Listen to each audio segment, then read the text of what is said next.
La guerre en Ukraine, Kiev, l'effondrement de l'économie, les régions de Zaporogie et de Kherson, le début de la Renaissance. Bonjour mes chers spectateurs. Aujourd'hui est le 7 avril. Aujourd'hui c'est la fête de l'Annonciation. Je félicite tous les orthodoxes et pas seulement pour cette fête merveilleuse et très lumineuse. Et aujourd'hui, je veux également consacrer mon premier matériel à la bonne nouvelle. Il s'agit de l'évolution de la situation autour de la frontière entre la Russie et les territoires ukrainiens qui sont maintenant sous le contrôle des forces armées russes. Rappelez-vous, il y a une semaine et demie ou même deux, nous avons déjà soulevé cette question. Et pour le moment, en juger par les informations qui me parviennent et qui je pense seront également annoncées dans les prochains jours, la glace vient de se briser. L'ordre a déjà été donné. Et en outre, déjà en juger par la déclaration faite hier par le vice-premier ministre de Crimée Muradov, selon laquelle un complexe économique unique est en train d'être créé sur leur base entre la Crimée et la région de Kherson et de Zaporogie. C'est vrai. Et bien sûr, il n'y aura pas de complexe et de mécanisme économique entièrement intégrés, mais en général, le système fonctionnera à peu près de la même manière qu'il fonctionnait déjà en 2014 dans la République populaire de Donetsk et la République populaire de Lugansk. Ce que cela veut dire, eh bien, premièrement, sur le territoire des régions de Kherson et de Zaporogie, et par conséquent plus loin sur tous les autres territoires qui seront occupés par les forces armées russes, un système à double monnaie sera introduit. Autrement dit, la grivna et le rouble russe seront en circulation. De plus, une banque opérera sur le territoire de la Crimée qui convertira si nécessaire cette monnaie à une autre. C'est-à-dire, une fois qu'un réfugié arriverait sur le territoire de la Crimée, désormais il n'aurait plus besoin de grivna sur le territoire de la Crimée. Il pourrait échanger la grivna sur le territoire de la Crimée au taux de 2,5. C'est-à-dire que pour une grivna ukrainienne, on lui donnerait 2,5 roubles russes, puis vivre en Crimée dans la zone de roubles. Il en va de même pour les entreprises commerciales. C'est-à-dire que toute entreprise commerciale peut conclure des contrats avec des entreprises de Crimée. Pourquoi avec la Crimée? Je pense que c'est compréhensible. Ils sont déjà sous toutes les sanctions possibles, non seulement des pays occidentaux. Par conséquent, les entreprises de Crimée dans leur ensemble ne risquent rien. En conséquence, d'autres contrats sont conclus avec des entreprises des régions de Kherson et de Zaporogie pour la fourniture de produits agricoles. Eh bien, au moins, il est prévu de lancer des entreprises pour la production de produits de première nécessité, parce que c'est le problème le plus douloureux. Aussi profondément, je pense que dans les prochains jours, augmentera le débit du carburant. Autrement dit, les problèmes dans les stations-service seront résolus. Dans les stations-service, je pense que dans un avenir proche d'une semaine au maximum, une quantité beaucoup plus importante du carburant devrait apparaître.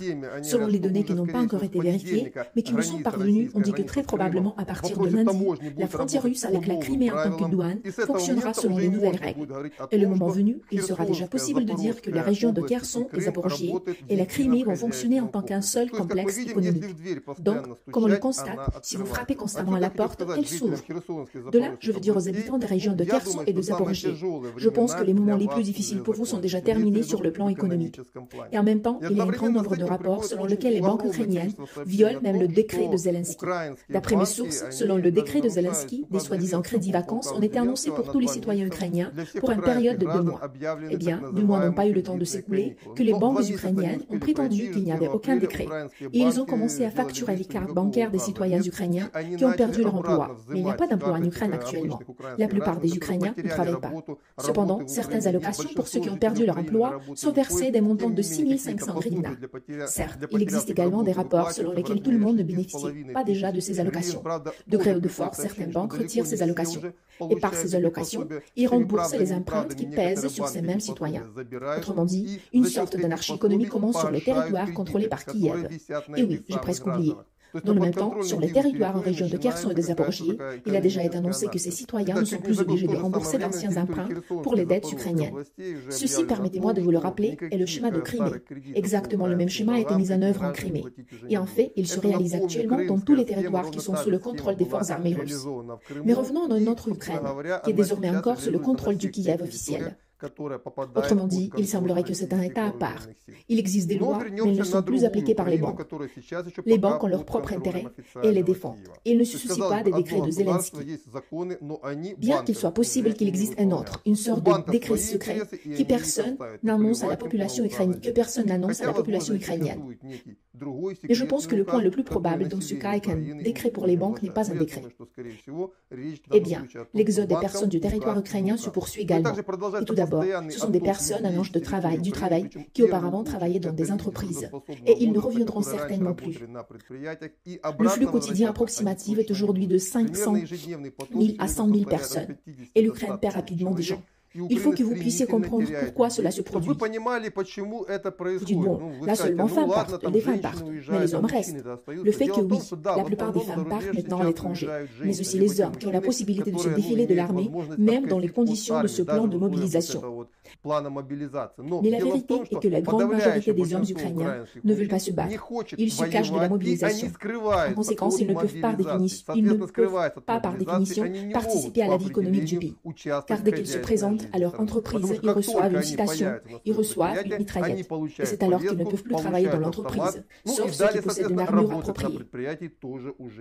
C'est pour cette raison que le complexe économique unique du pays se désintègre rapidement. Autrement dit, l'économie de la crise systémique avance vers l'effondrement. Elle cesse littéralement de fonctionner. Et l'Ukraine ne pourra continuer à exister que sur l'argent qui proviendra de l'extérieur, exclusivement de l'extérieur et non des ressources internes. C'est le problème dont je parlais il y a 2 ou 3 semaines. Le dernier est passé à une nouvelle étape, mais ce n'est pas encore la phase finale. Le chaotisme final de l'économie de l'Ukraine, je suppose, va commencer quelque part en mai. Parce que les dernières actions de l'aviation russe visant à détruire les carburants et le lubrifiant, elles frapperont notamment non seulement les forces armées, mais également le complexe économique du pays. Et si d'un coup les nœuds de l'infrastructure ferroviaire seront attaqués, l'effondrement commencera immédiatement sans alternative. Et puis, non seulement les banques vont commencer à sortir de la législation ukrainienne, mais des régions entières vont commencer à vivre leur propre vie. Parce que si les chemins de fer ne fonctionnent pas et qu'il n'y a pas assez de carburant pour transporter quelque chose sur les autoroutes, le complexe économique unique du pays cesse d'exister. C'est à peu près ce que je peux dire à ce sujet. Au revoir et au prochain rendez-vous.